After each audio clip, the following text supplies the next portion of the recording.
संतोष दादा हा शेतकऱ्याचा पोरगा आहे आणि तो लोकांशी जोडलेला आहे। बैलगाडा क्षेत्रातील बैलगाडी प्रेमींशी जोडलेला आहे। या ओढस गावामध्ये आदर्श काम त्यांनी केलेलं आहे। मतदारसंघामध्ये मी फिरतोय, लोक माझ्याशी बोलतात आहे, मला 100% माहिती आहे का या ठिकाणी विजय हा धनुष्यात। आज संतोष दादा चांगल्या पद्धतीने काम केल्यामुळे हा विजय 100% दादांचा होणार आणि दादांचा विकास कामाचा विजय होणार हे मी तुम्हाला सांगतो। नमस्कार, मी लक्ष्मण। आपण पाहतायत LDTV मराठी। LDTV मराठी मध्ये आपलं मनपूर्वक स्वागत। जिल्हा परिषद पंचायत समितीच्या निवडणुका सुरू आहे आणि अशातच शिवसेना शिंदे गटाचे जे सावरगाव कुसूर जिल्हा परिषद गटातील उमेदवार आहेत संतोष दादा चव्हाण माझ्यासोबत कार्यकर्ते आहेत, त्यांच्याशी आपण बातचीत करणार आहे।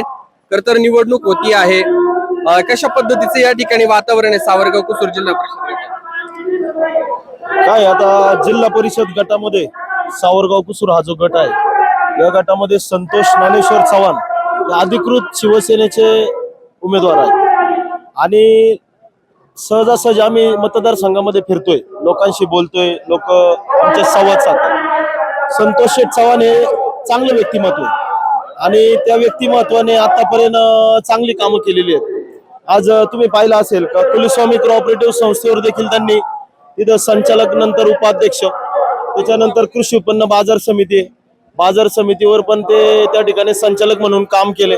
शेतकऱ्यांनी जे जे मतदान संतोष दादांना दिलंय ते त्या मताचा पूर्णपणे शेतकऱ्यांना फायदा होईल असं काम पारदर्शकता केलेलं आहे। आता बाजार समितीला तुम्ही पाहू शकता, पाठीमागे संजयराव काळे साहेबांनी जो काय त्या ठिकाणी जे व्यवहार केले, त्या व्यवहारामध्ये सुद्धा चुकीचं जे होतं हे जनतेपुढे प्रामाणिकपणे त्यांनी आणलं। जे सत्य आहे ती भूमिका घेऊन पुढे जाणारा संतोष दादा ज्ञानेश्वर चव्हाण आहे, एवढं मी तुम्हाला सांगू शकतो। त्याच्यामुळे या गटामध्ये चांगला उमेदवार, सुशिक्षित उमेदवार, सगळ्या गोष्टीने कॅपेबल असलेला उमेदवार आणि खरी गोष्ट म्हणजे शेतकऱ्यांशी नाळ जोडणारा उमेदवार, हा उमेदवार या ठिकाणून शिवसेनेचा अधिकृत उमेदवार आहे। निशाणी ही धनुष्यबाण असेल आणि 100% संतोषांचा देखील या ठिकाणी विजय होणारच आहे असं मी तुम्हाला सांगतो। तर मुंबईहून आलेल्यांना संधी देणारा आपला सावरगाव कुसूर म्हणजे त्यावेळेचा सावरगाव दालेवाडी जिल्हा परिषद गट ओळखला जातो। आता संतोष दादाही नव्यानं आलेले आहेत, निवडणुकीला सामोरे जात आहेत। कसं पाहता सावरगाव कुसूर जिल्हा परिषद गटातील जे काही मतदार आहेत ते संतोष दादांना संधी देतील का? कारण नवीन चेहरा आहे।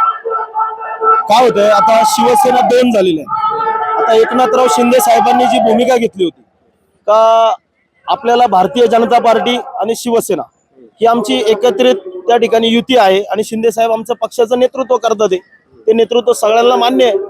आणि पहिली गोष्ट, ह्या ठिकाणी संतोष दादा उभे आहेत, पण संतोष दादा या ठिकाणी उभे असताना वडचकर आणि चव्हाण परिवार हा अवघ्या प्रत्येक गावामध्ये, प्रत्येक तालुक्यामध्ये, प्रत्येक घरामध्ये हा उमेदवार चांगला माहिती आहे। स्वर्गीय रामदास शेठ चव्हाण होते, ते देखील जिल्हा परिषद सदस्य होऊन गेले। आज त्यांच्याच पावलावर पाऊल देऊन ही शिवसेनेची भगवी पताका या मतदारसंघात जिवंत ठेवण्यासाठी संतोष दादांनी प्रामाणिक पाठपुरावा केलेला आहे, त्याच्यात त्यांचा कोणताही स्वार्थ नाहीये। आज तुम्ही पाहू शकता का नुसतं जिल्हा परिषद सदस्य झाल्यानंतर बरेचसे जिल्हा परिषद सदस्य होऊन गेले। मी कोणावर टीका टिप्पणी नाही करणार, कारण एक प्रामाणिक कार्यकर्ता आहे। जिल्हा परिषद सदस्य मतदान व्हायच्या अगोदर दादा हे प्रत्येक मतदारसंघामध्ये, प्रत्येक गावात, वाड्या वस्त्यांमध्ये, शाळा असतील, हॉस्पिटल असतील, लोकांचे अजून बरेचसे काही प्रश्न असतील, या प्रश्नांवर काम करतात।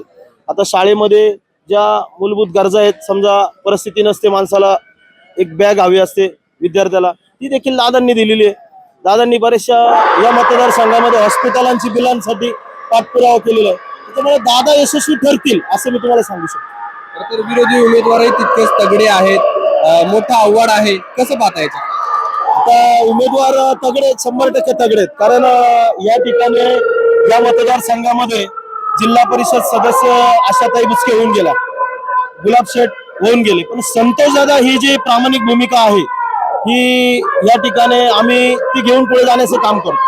खरं तर ही जी निवडणूक आहे कसं पाहता अटीतटीची होईल का? कारण पूर्ण जुन्नर तालुक्याचं लक्ष जे आहे सावरगाव कुसूर जिल्हा परिषद गटाकडे। तुम्ही जुन्नर तालुका म्हणताय, पण मी पुणे जिल्हा म्हणतो आणि पुणे जिल्ह्यामध्ये आतापर्यंत ह्या मतदारसंघामध्ये बऱ्याचशा लोकांनी या विभागाचं नेतृत्व केलेलं हे मला मान्य आहे।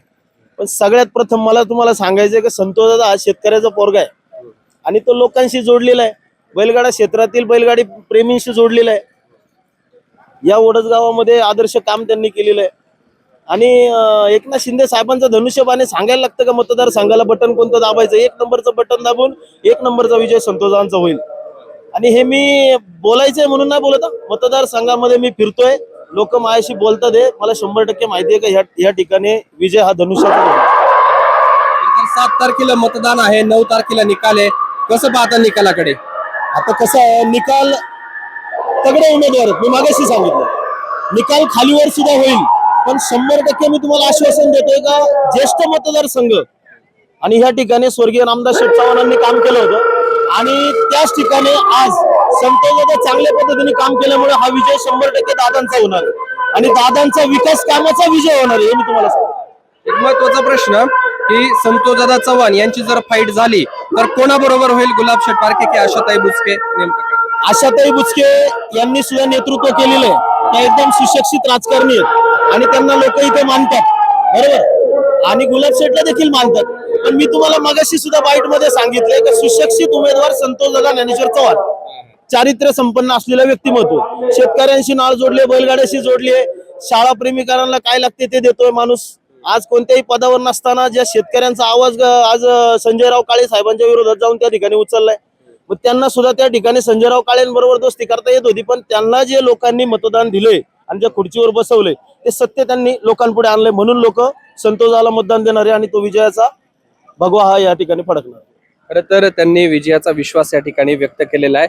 खरं तर वडच गावची माघ पौर्णिमेच्या निमित्तानं अतिशय महत्वाची ही यात्रा आहे. इतरही काही या ठिकाणचे यात्रेकरू आहेत त्यांच्याशी बातचीत करणार आहे. या ठिकाणी आलेले जे काही सावरगाव कुसूर जिल्हा परिषद गटातले नागरिक आहेत, यात्रेकरू आहेत, त्यांच्याशी बातचीत करून त्या ठिकाणी समजून घेण्याचा आपण प्रयत्न करणार आहे.